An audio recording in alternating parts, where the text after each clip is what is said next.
E eu queria hoje encerrar essa série de mensagens que fizemos sobre o lado humano de Jesus.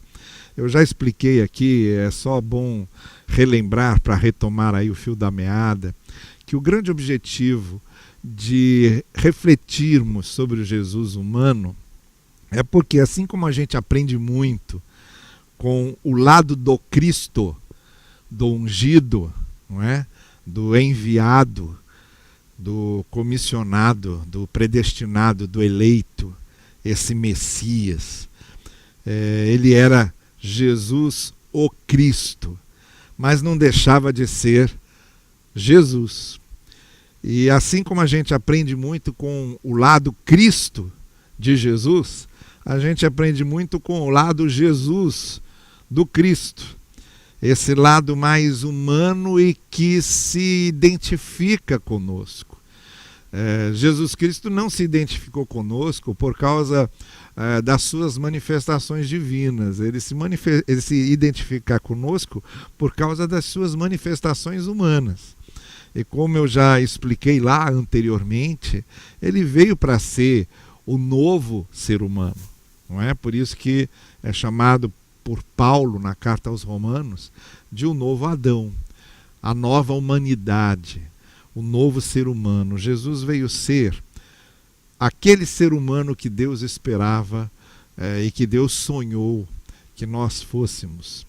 E é interessante que quanto mais a gente olha para esse lado humano de Jesus, mais a gente vê a humanidade que precisamos ter.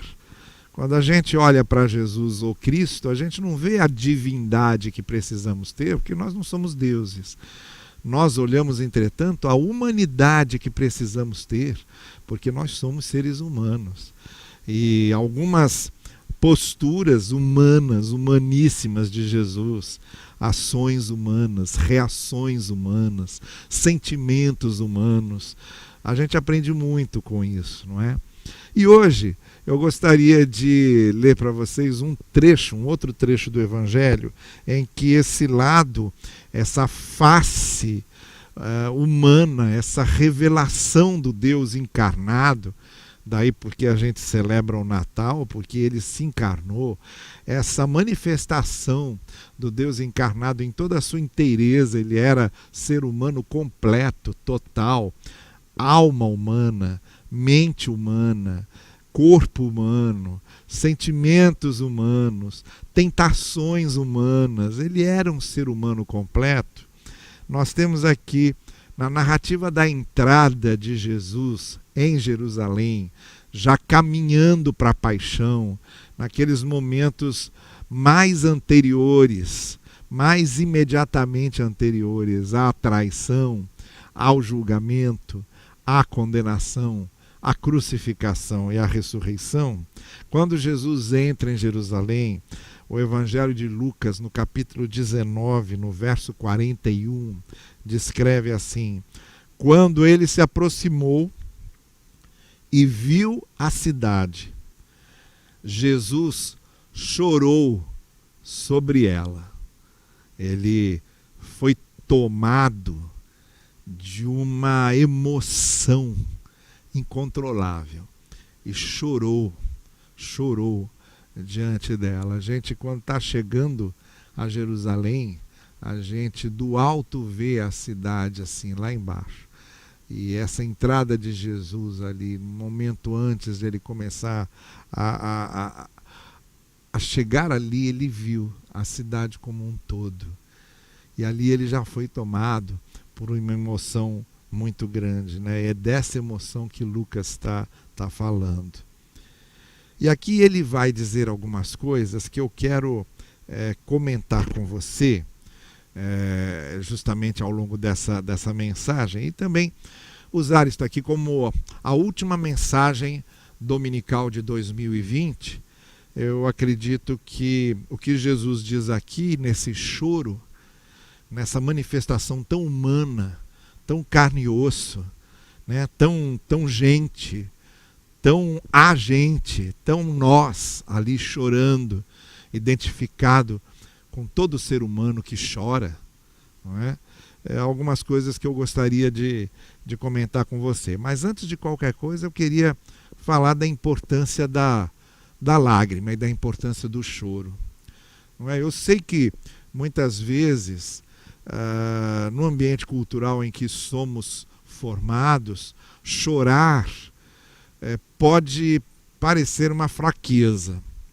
A gente aprende que chorar é uma manifestação de fraqueza. E não, chorar não é uma manifestação de fraqueza. Chorar é uma manifestação de humanidade.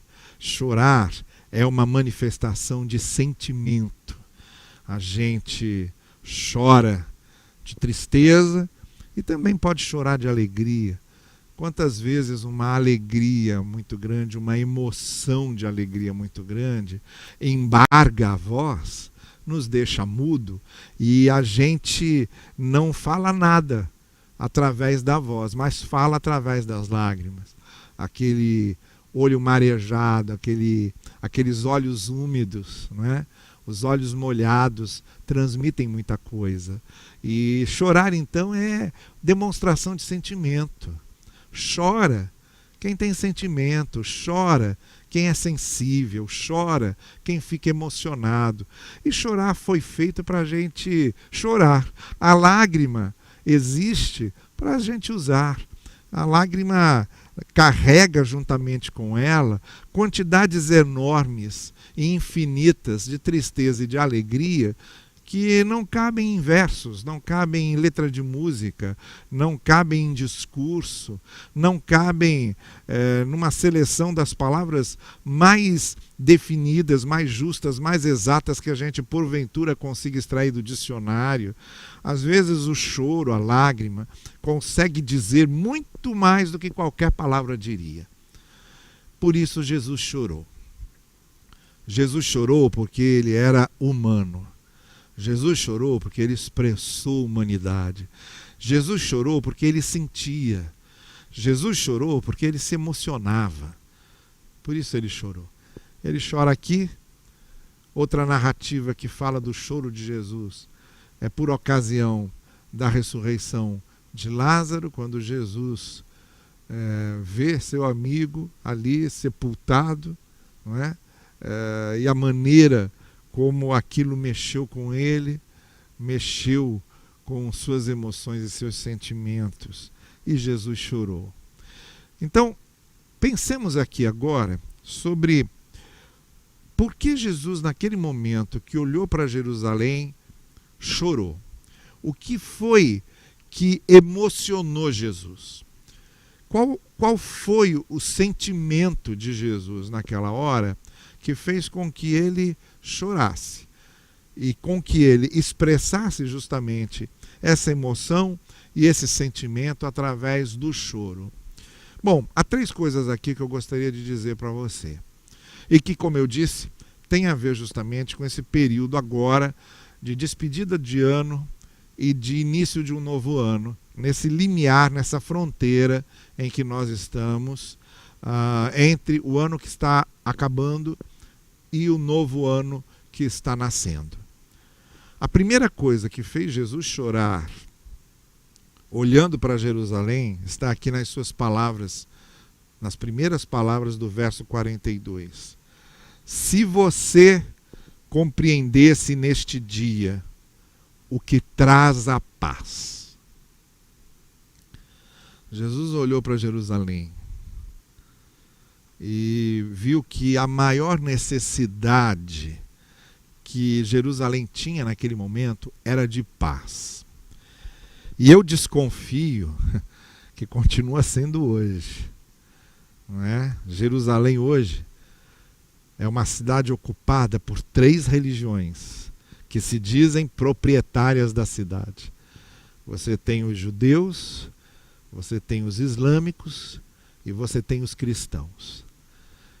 É uma cidade que tem essas 3 religiões que se repartem ali dentro e que se sentem, de alguma forma, proprietárias daquilo, não é? Proprietárias da cidade. E isso causa muitos conflitos. Os conflitos entre judeus e islâmicos a gente já conhece, entre judeus e árabes, judeus e palestinos, mas também houve os conflitos entre os árabes e cristãos, não é? Quando as cruzadas aconteceram, justamente quando os cristãos quiseram retomar a cidade que estava dominada pelos islâmicos. Como também houve conflitos entre judeus e cristãos. O Evangelho, o Novo Testamento, muito especialmente o livro de Atos, está recheado desses episódios de conflitos de judeus com Paulo, de judeus com os cristãos, do Império Romano também com os cristãos. Então sempre foi uma cidade de muita turbulência nesse sentido. Então, naquele momento de Jesus, era também uma cidade assim, dominada por Roma, invadida pelo poder estrangeiro, estava lá o Império Romano, os soldados romanos, os judeus tinham uma certa liberdade para viverem a sua religião, para cumprirem os requisitos da sua religião, mas tinham de pagar tributo a César, deviam obediência absoluta e plena ao imperador romano, ao Império Romano. Então tudo que eles queriam era a paz, no sentido de terem o seu reino livre, independente. É todo esse clima que está ali envolvido nesse momento. E Jesus olha para aquilo e sabe que o que eles mais almejam é a paz verdadeira. Havia ali a Pax Romana. Era aquele período grande, sem guerras, que Roma estabeleceu, mas ao preço do domínio. Quer dizer, uma paz que não era paz de verdade, porque era a paz da submissão. Era a paz de se vender para o dominador. Era a paz que era concedida pelo dominador se eles se sujeitassem a ele. Então não era uma paz verdadeira. Era uma paz refém, era uma paz escrava, não é? Era uma paz dominada. Jesus sabia que eles pensavam tudo isso. E sabia que eles desejavam a paz verdadeira. E ele chora porque a paz verdadeira estava ali agora se manifestando a eles e eles não compreendiam. A paz verdadeira havia sido revelada por Deus na aliança que fez com seu povo e eles não compreenderam. A paz verdadeira se manifestara através das mensagens proféticas de todos esses profetas do Antigo Testamento que conhecemos aqui, e eles não compreenderam. Jesus estava chorando porque ele sabia que eles desejavam a paz, que eles queriam a paz, mas não estavam compreendendo, não estavam reconhecendo que era através desse evangelho pregado por Jesus que a verdadeira paz estava sendo anunciada. Essa é a primeira coisa que eu quero pedir a você que reflita com muita atenção. Chegamos ao final de 2020 e você compreendeu de onde vem essa paz verdadeira? Você compreendeu qual é a fonte original, verdadeira, real dessa paz interior que pode ser estabelecida em nós e que vem da mensagem de Cristo no Evangelho? Você já compreendeu isso? Ou estamos terminando 2020 e vamos entrar em 2021 e você ainda busca paz em outros lugares, tenta desfrutar de paz por outros instrumentos, senão na fonte verdadeira da paz, que é o Evangelho do Senhor Jesus. Essa é a primeira coisa que eu gostaria de desafiar você a refletir hoje sobre isso. Jesus chorou porque não reconheceram de onde vinha aquela paz verdadeira. O segundo motivo que fez Jesus chorar é aquele sentimento de tristeza, de emoção, que toma conta de Jesus, e Jesus se debulha em lágrimas ali, chora copiosamente sobre a cidade, se emociona ali com toda a sua humanidade, do mais profundo do seu íntimo humano. Naquele momento, Jesus chorava não só porque Jerusalém não compreendia e não reconhecia de onde vinha a paz verdadeira, mas também chorava porque a oportunidade fora dada a eles e eles rejeitaram. Então Jesus disse: olha, os seus inimigos virão, construirão trincheiras, rodearão vocês, cercarão vocês de todos os lados, lançarão por terra vocês e seus filhos, não deixarão pedra sobre pedra, porque você, Jerusalém, não reconheceu a oportunidade que Deus concedeu. Aqui a coisa era mais séria. Não era só falta de paz que Jerusalém estava experimentando, falta de paz verdadeira, desejo por paz, mas sem reconhecer de onde vinha essa paz, que essa paz viria de Cristo e do Evangelho. Mas era mais do que isso. Agora é uma questão do que nos próximos anos, nas próximas décadas, estava pronto e destinado a acontecer. Jesus aqui, quando se refere aos inimigos cercando, a não ficar pedra sobre pedra, a serem invadidos, estava se referindo a algo que aconteceria alguns anos depois, no ano 70, quando o general Tito, que viria depois a ser imperador romano também, o general Tito com seu exército invadiu Jerusalém e mataram muita gente ali, por causa da tentativa que no ano 70, não é? Nós estamos aqui com Cristo, com 33 anos, ali mais ou menos no início da década de 30 do primeiro século. E no ano 70, algumas décadas depois, a invasão pelos romanos de Jerusalém se daria. O templo de Jerusalém, por exemplo, seria totalmente destruído, e totalmente destruído está lá até hoje. Você vai a Israel e vai ao lugar ali onde tem os muros do templo que eles redescobriram, não é? Do templo que Herodes havia reconstruído e que foi derrubado nesse ano 70. Não ficou realmente pedra sobre pedra, caiu tudo. E agora é que eles estão redescobrindo alguns restos, algumas ruínas, e tem lá um muro desse templo enorme que tinha sido derrubado. Fora as milhares de vidas de judeus que se perderam, e mais, os judeus saíram de lá e nunca mais tiveram terra, nunca mais foram uma nação, ficaram espalhados no mundo por séculos. Vejam, eles só voltaram a ter uma nação em 1948, aqui, grudadinho na gente, né? Do ano 70 até 1948, quando a ONU instituiu o Estado de Israel. Até então, ficaram vagando pelo mundo sem pátria. Era disso que Jesus falava. Era disso que Jesus estava avisando, advertindo, a respeito disso que Jesus advertia os seus ouvintes.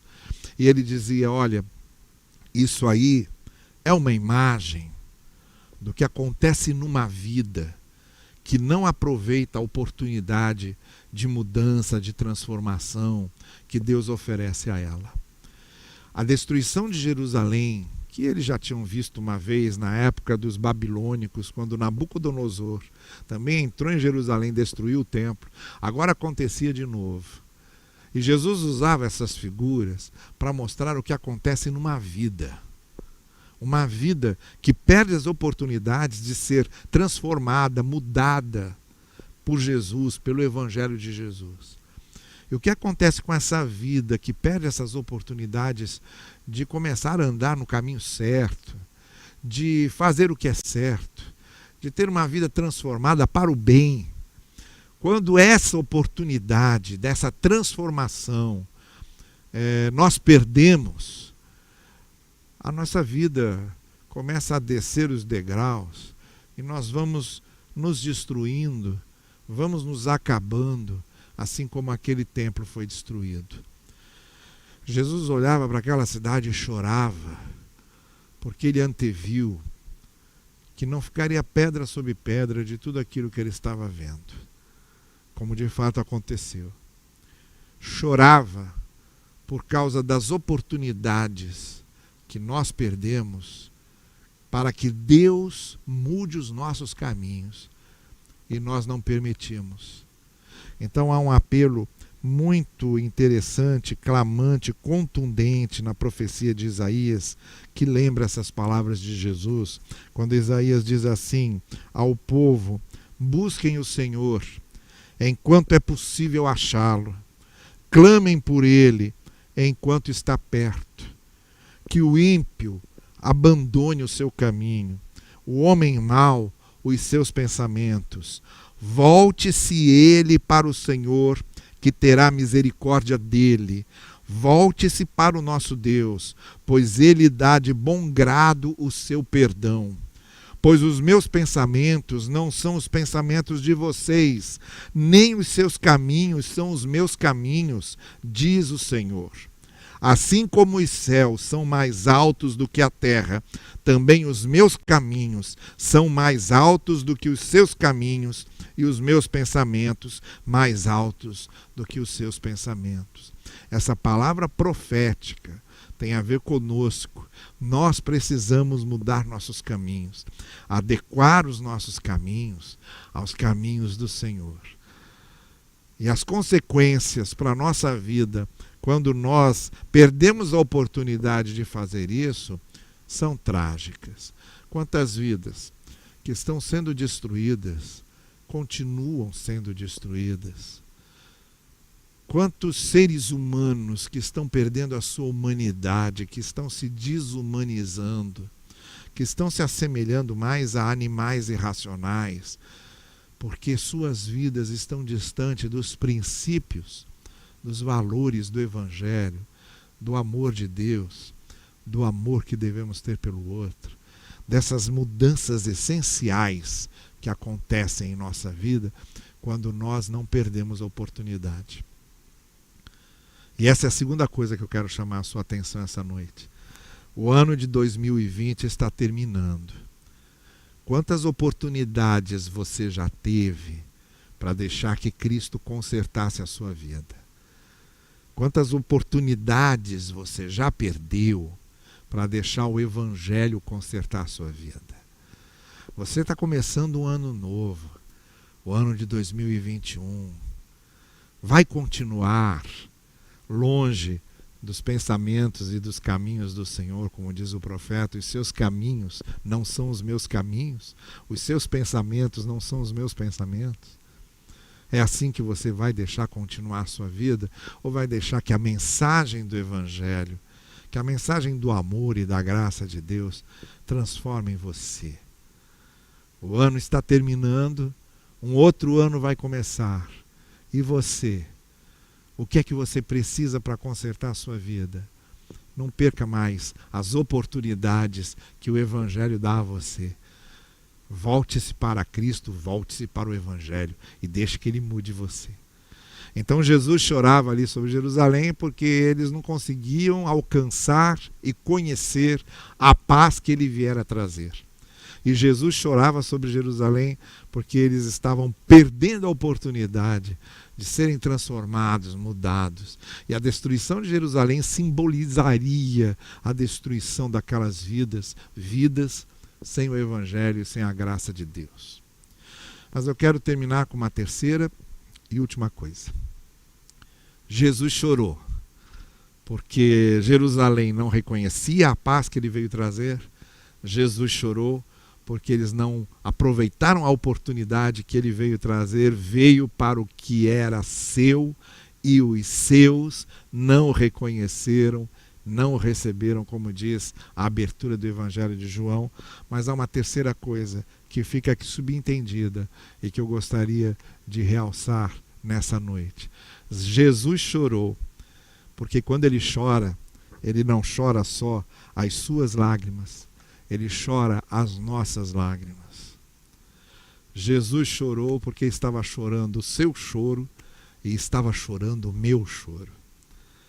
Jesus chorou porque, assim como o profeta Isaías disse, que ele levou sobre si as nossas dores, as nossas enfermidades, os nossos desvios, a nossa crueldade, a nossa impiedade, o nosso pecado, o nosso egoísmo, estava tudo lá, sobre ele. Assim como ele levou sobre ele na cruz tudo aquilo que era nosso. Assim como a cruz não era dele, a cruz era de Barrabás, era minha e era sua, mas ele tomou o lugar de Barrabás e tomou o meu lugar e o seu lugar. Assim como ele levou sobre ele todas essas coisas, ele levou sobre ele também as nossas lágrimas. Quando nós choramos hoje, as nossas tristezas foram levadas por Jesus. Ele vem e nos conforta. E ele enxuga as nossas lágrimas com as suas lágrimas. Porque ele levou sobre ele todas as nossas dores. Nós estamos terminando 2020. Quantas vezes você precisou chorar esse ano? Quantas tristezas esse ano você sentiu? Quantas perdas você chorou? Quantas angústias você chorou? Quanto medo você chorou? Quanta insegurança você chorou? Quanta culpa você chorou? Quanta angústia você chorou? E todos esses choros, todas essas lágrimas, Jesus as chorou por nós no seu choro. E ele enxuga as nossas lágrimas com as suas lágrimas. Termina o ano de 2020. E nós terminamos não sem ter chorado, porque chorar faz parte da vida. Chorar de alegria, chorar de tristeza também, faz muito parte da vida. Mas plenamente confortados, plenamente consolados, porque o choro de Jesus levou o nosso choro. As lágrimas de Jesus levaram com elas as nossas lágrimas. E por isso, eu e você estamos terminando 2020 confortados pelo choro derramado por Jesus, confortados pelo que Jesus chorou por nós e fortalecidos, reanimados, renovados para começarmos o novo ano, o ano de 2021 que está aí às portas.